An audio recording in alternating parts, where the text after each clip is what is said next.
அண்மை செய்தியாக பார்த்துக் கொண்டிருக்கிறோம். 450 கோடி ரூபாய் மதிப்பீட்டில் 10,000 கிலோமீட்டர் கிராம சாலைகள் மேம்படுத்தப்படும் என்று தமிழ்நாடு அரசு தெரிவித்திருக்கிறது. கூடுதல் விவரங்களை வழங்குவதற்காக செய்தியாளர் நந்தினி இணைப்பில் காத்திருக்கிறார். நந்தினி, விவரங்கள் என்ன பதிவு பண்ணலாம்? வணக்கம். தமிழ்நாட்டின் குறிக்கோளை முன்வைத்து தமிழ்நாடு முதலமைச்சர் பல்வேறு அறிவிப்புகளை அறிவித்திருப்பதாக தமிழ்நாடு அரசின் தரப்பில் தற்போது அறிவிப்பு என்பது வெளியிடப்பட்டிருக்கிறது.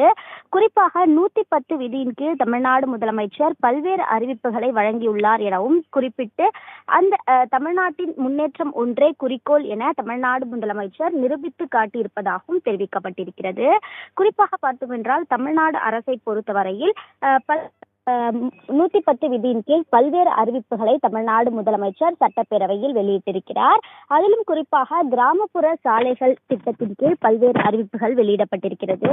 450 கோடி மதிப்பீட்டில் 10,000 கிலோமீட்டர் நீள கிராம சாலைகள் மேம்பாடு, 75,000 இளைஞர்களுக்கு அரசு வேலை வாய்ப்புகள், ஒசூரில் பன்னாட்டு விமான நிலையம், திருச்சி மாநகரில் நூலகம் மற்றும் அறிவியல் மையம், 6,746 அடுக்குமாடி குடியிருப்புகள், ரூபாய் 1,149 கோடி மறுகட்டமைப்பு என பேரவை விதி 110 கீழ் அறிவிப்புகள் மூலம் என்றும் எப்போதும் தமிழ்நாட்டின் முன்னேற்றம் ஒன்றே குறிக்கோள் என சொல்லிலும் செயலிலும் தமிழ்நாடு முதலமைச்சர் நிரூபித்து காட்டியிருப்பதாக தெரிவிக்கப்பட்டிருக்கிறது.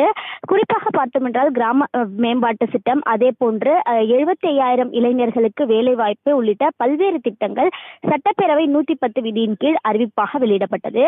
அது மட்டுமல்லாமல் ஏற்கனவே சென்னை மதுரையில் நூலகம் இருப்பது போல திருச்சியிலும் பன்னாட்டு நூலகம் கலைஞர் பெயரில் அமைக்கப்படுவதோடு அறிவுசார் மையமும் அமைக்கப்படும் எனவும் தெரிவிக்கப்பட்டிருந்தது. மொத்தத்தில் பார்த்தோம் என்றால் பல்வேறு அறிவிப்புகள் மூலம் தமிழ்நாட்டின் முன்னேற்றத்திற்கும் இளைஞர்களின் அரசு வேலை வாய்ப்புகளுக்கும் தமிழ்நாடு அரசு வழிவகை செய்திருப்பதாகவும் 110 அறிவிப்புகளை வெளியிட்டதன் மூலம் எப்போதும் தமிழ்நாட்டின் முன்னேற்றம் ஒன்றே குறிக்கோள் என்பதை சொல்லிலும் செயலிலும் நிலைநாட்டியுள்ளார் முதலமைச்சர் எனவும் தமிழ்நாடு அரசின் தரப்பில் அறிவிப்பு வெளியிடப்பட்டுள்ளது குறிப்பிடத்தக்கது.